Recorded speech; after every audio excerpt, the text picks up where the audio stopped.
7 years I paid my fiance's rent, tuition, and car note, never once complaining. The morning of our wedding, he texted, "Found someone real.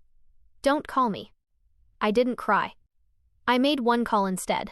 By 6 p.m. that evening, his new girlfriend's father was my attorney. I stared at the text message for so long that the screen eventually dimmed, then it went black. My reflection stared back at me from the phone screen. Pale, frozen, still wearing the silk robe embroidered with the words, "Bride-to-be." I blinked once, then twice. The message was still there when I unlocked the screen again. Found someone real.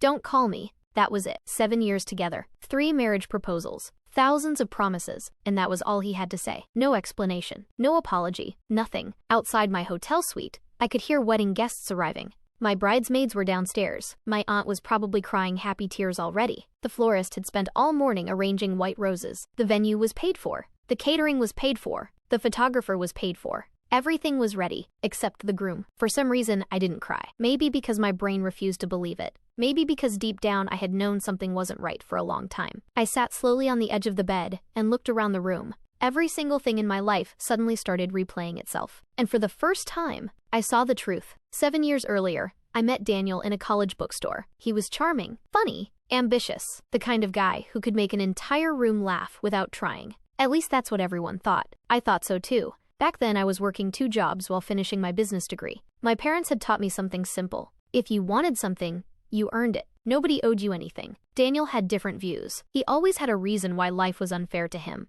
His landlord was unfair. His professors were unfair. His boss was unfair. The economy was unfair. At first I felt sorry for him. Then I started helping. Small things, coffee, gas money, groceries, nothing major, or at least that's what I told myself. When his rent was late one month, I covered it. When his car payment fell behind, I helped. When tuition bills arrived, I loaned him money. Daniel always promised he'd pay me back. Always. He even kept spreadsheets, detailed ones, every dollar recorded, every payment listed. Once I graduate, he'd say. Once I get my big break. Once I land the right job. I believed him. Because that's what people in love do. They believe. 1 year became 2. 2 became 4. 4 became 7. The money kept flowing. Always from me to him, never the other way around. I paid for vacations. I paid for furniture. I paid for apartment deposits. I even helped pay off debt he claimed wasn't his fault. Whenever friends questioned it, I'd defend him. He's trying. He's building a future. We're a team. Now I realize how often women lie to themselves when they're afraid of losing someone. The truth wasn't complicated. Daniel liked being taken care of, and I liked feeling needed.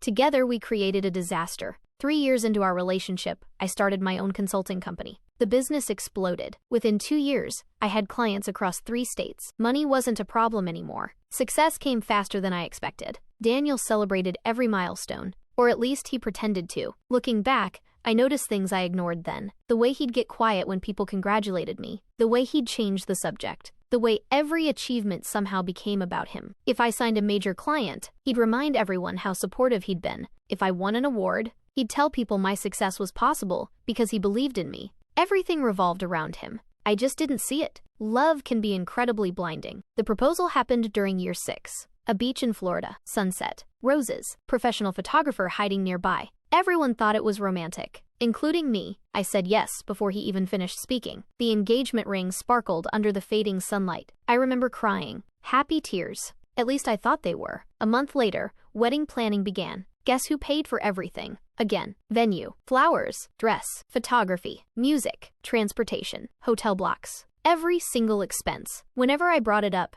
Daniel would kiss my forehead. We're about to be married. It's our money. Why keep score? I stopped asking. Big mistake. 3 months before the wedding, strange things started happening. Daniel became protective of his phone. Extremely protective. He'd turn it face down, take it everywhere. Even the bathroom. If I walked into a room unexpectedly, he'd lock the screen instantly. I noticed. Of course I noticed. But every time I asked, he'd laugh. You're being paranoid. That word, paranoid. Funny how often manipulators use it. Eventually, you stop trusting your own instincts. And that's exactly what happened. One night I woke up around 2 a.m. Daniel wasn't in bed. I walked downstairs. His voice drifted from the kitchen. Soft, gentle, almost intimate. I froze. He was smiling at his phone, the kind of smile I hadn't seen in months. My stomach dropped. The moment he saw me, he ended the call. Immediately. Too quickly. Who was that? I asked. He shrugged. Work. At 2 a.m. Work. I wanted to believe him, so I did. A week before the wedding, my best friend Rachel sat me down.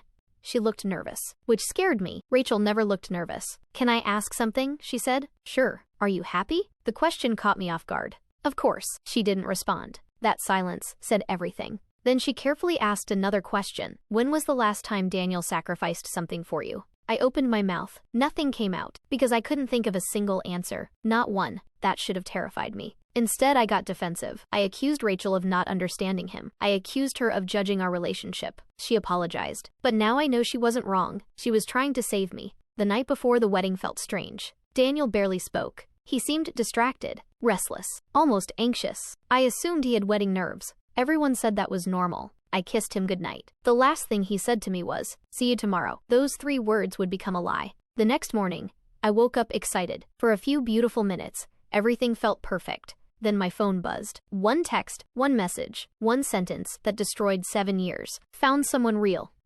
Don't call me." No call, no explanation, no face-to-face conversation. Just words, cold words, cowardly words. I sat there reading them over and over. Then another realization hit me. Found someone real? What did that even mean? I'd paid his rent, paid his tuition, paid his car note, supported his dreams, built a future around him. And somehow I wasn't real? The insult hurt more than the abandonment. That's when my phone rang. "Rachel," I answered. The second she heard my voice, she knew. "What happened?" I read the text aloud. Silence. Then one sentence. "Where is he?" "I don't know." "Find out." That was the moment everything changed. Because while Daniel thought I was going to spend the day crying, I was about to learn exactly who he really was. And by sunset, his entire world would begin collapsing around him. I just didn't know it yet. I wish I could tell you I spent the next few hours crying. I didn't. I was too angry, too confused, too humiliated. Rachel arrived at my hotel suite less than 30 minutes later. The moment she walked through the door, she wrapped her arms around me. That almost broke me. Almost. But then she looked me straight in the eye. "We need facts, not sympathy, not guesses. Facts." And she was right. Because something about Daniel's message didn't make sense. A man who walks away from 7 years doesn't suddenly disappear without a plan. He had been preparing this, maybe for weeks, maybe for months. I just hadn't seen it. Rachel and I started making calls. At first, nobody knew where Daniel was. His phone went straight to voicemail. His friends claimed they hadn't spoken to him. His family sounded genuinely shocked. Then around noon, everything changed.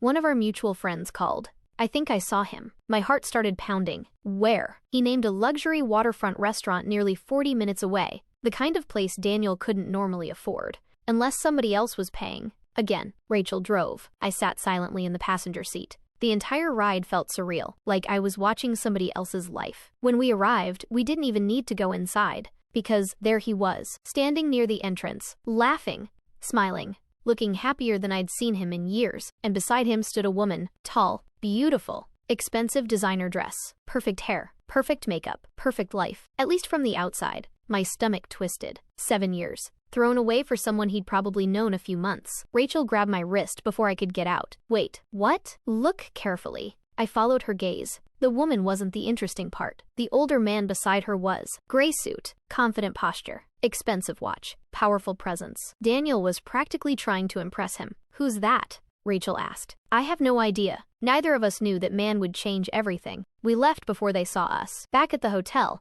I started canceling wedding arrangements. One call after another. Every conversation felt like another knife. No wedding, no groom, no future. At least not the one I'd imagined. Then my accountant called. At first I almost ignored it. I wish I had. Because the news she gave me was far worse than Daniel cheating. "There's something strange." "What?" She hesitated, then said words I'll never forget. "Several transfers have been made from the joint account." I froze. "What transfers?" The silence lasted 2 seconds. It felt like 20 years. Almost $80,000. I couldn't breathe. 80,000. Gone. My hands started shaking. "When?"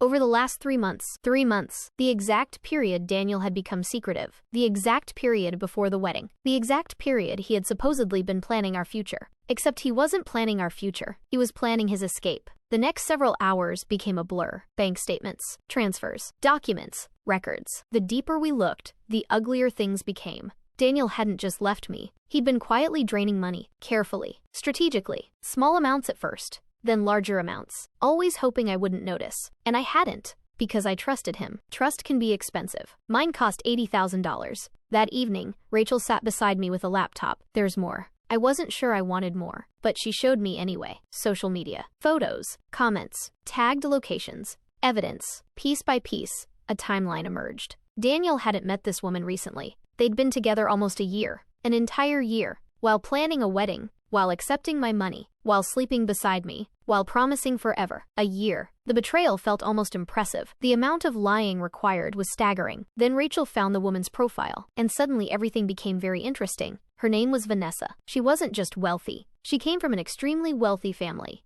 And her father? The man we'd seen outside the restaurant? His name was Richard Monroe, one of the most respected attorneys in the state. My heart stopped, because I knew that name. Everybody in business knew that name. Richard Monroe built a legal empire. Companies hired him when millions of dollars were at stake. People feared him. Judges respected him. And somehow, Daniel was trying to charm his daughter. What happened next felt like fate, or karma, or both. Because while searching old business contacts, I discovered something unbelievable. Richard Monroe wasn't just a famous attorney. Years earlier, his firm had represented my company during a major contract dispute. Not directly, but enough that my name would be in their records. I stared at the screen, then looked at Rachel, then looked back again. A strange idea started forming. By 5 p.m., I made one call, the most important call of my life. And by 6 p.m. that evening, Richard Monroe himself agreed to meet me. Daniel had no idea what was coming. At exactly 6 o'clock, I walked into Richard Monroe's office, the same office building where CEOs came to solve million-dollar problems. The receptionist escorted me upstairs. Minutes later, I sat across from the man Daniel had been trying so desperately to impress. Richard Monroe listened carefully, very carefully. I showed him everything: the wedding invitations,